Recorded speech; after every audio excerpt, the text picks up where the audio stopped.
Let's bring in Brendan Clarke-Smith, Conservative MP, who's also in the studio to this debate this morning. There will be lots of people listening to this, and irrespective of their views on this policy, will think, how can it be that something has been approved by the British courts, by Lord Justice Singh, no less, at the Supreme Court this week, and then at the 11th hour blocked by the ECHR when we're no longer in the European Union? People will say, who's running this country?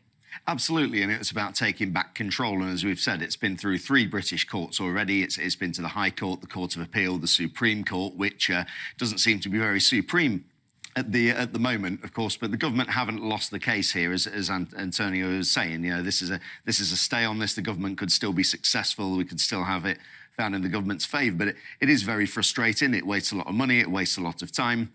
And at the end of the day, you know, the government have put this, what I think is a watertight piece of legislation through there, and I'm confident they're still going to succeed in the end. So why are we still in the ECHR? Well, I think if you go back in time a little bit and you look at the convention that came in after the Second World War, there's a lot of very reasonable stuff there. So freedom of expression, right to a fair trial, and the kind of things that everyone really can agree with. But then since 1998, the Blair administration brought in the Human Rights Act, of course, and it actually put this into British law. Really, we feel it's been kind of gold-plated by this kind of left-leaning woke judges, so to speak. And really, this is what the problem is. It's not so much the principles, but it's gone off in a completely different direction. So we want to take back control. Would you take Britain out of that agreement? I mean, if you were cabinet minister, would you be lobbying that we cut to the European Court of Human Rights adrift? I think this is the debate that we need to have. I mean, certainly it needs updating, I think, at the very least. We said about British courts deciding it. It doesn't mean we throw the baby out with the bathwater and, you know, we're very proud of... You can't pick and choose which of their decisions that you like or you don't like. We can't, but when we make our own laws, I think that's the point, is that we can actually stick to those as well. Why didn't you just tell them to go swing? You know, just why did we listen to them last night? Why didn't the plane just take off? Well, that has actually happened in some countries where they ignore the rulings and just get on with it. But I think we do it the right way in this country. We do actually go through the full legal processes, and I would rather that we did that than we just ignore the law. Antonio, I'd love you to explain. I do explain to you, you're in favour of this intervention and you totally understand it and you get it. Now, here's one viewer, Patricia. I voted for Brexit. I was sick of the EU running the show. Here we are now. The tail is still wagging the dog. Why on earth are the European courts having a final say over our legal system, which Brendan alluded to there as well? How can we as a country possibly move forward if they keep getting in the way? So it is complicated. People thought they voted for one thing with Brexit. They thought, well, goodbye to all that European interference. Not necessarily so. The European Court of Human Rights is very separate from the European Union. It's a separate legal agreement that we've signed up to. The Conservative government, as one of your reporters already mentioned, had it in their manifesto to update the Human Rights Act so that perhaps those references and interventions wouldn't happen.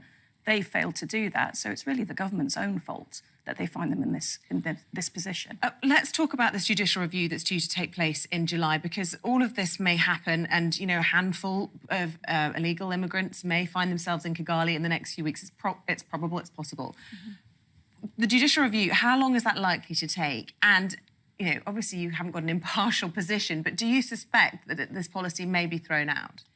So with the judicial review, the important thing to bear in mind is that the review is looking at the policy as a whole. So all in all, it's quite a generic assessment. You know, do we agree with the policy? Do we think the Secretary of State has got the right procedures in place for this policy to meet her legal obligations?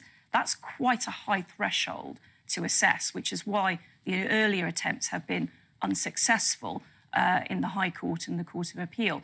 But the individual circumstances, when looked at on an individual basis, they have been successful because you're not talking about it in generic terms.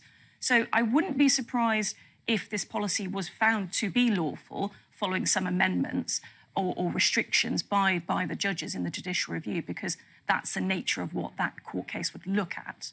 Brendan Clarke-Smith, I do think there's a really interesting element to this whole scenario that we find ourselves in when there's this unelected voice interfering in this. I mean, at the end of the day, the government have been elected on a mandate of trying to control immigration. You've got interventions from bishops who aren't elected. You've got interventions from Prince of Wales, who's unelected. You've got interventions from the European Court of Human Rights, who are unelected. People will say, is this a democratic country? Absolutely, and it's about accountability. And this is why I think a lot of people at home will be very frustrated that, of course, the plane didn't take off. I think there was an argument over how many people were going to be on the plane. And for me, it was very important that at least 1 or 2 people were, because it's the principle. It shows you've got over the line, and you can talk about maybe having more people on the plane later. The fact that nobody's actually got on it in the end shows that there are still some battles I think we need to win. Well, interesting, very interesting, Brendan. Thank you very much indeed. Brendan Clarke-Smith is a Conservative minister and MP.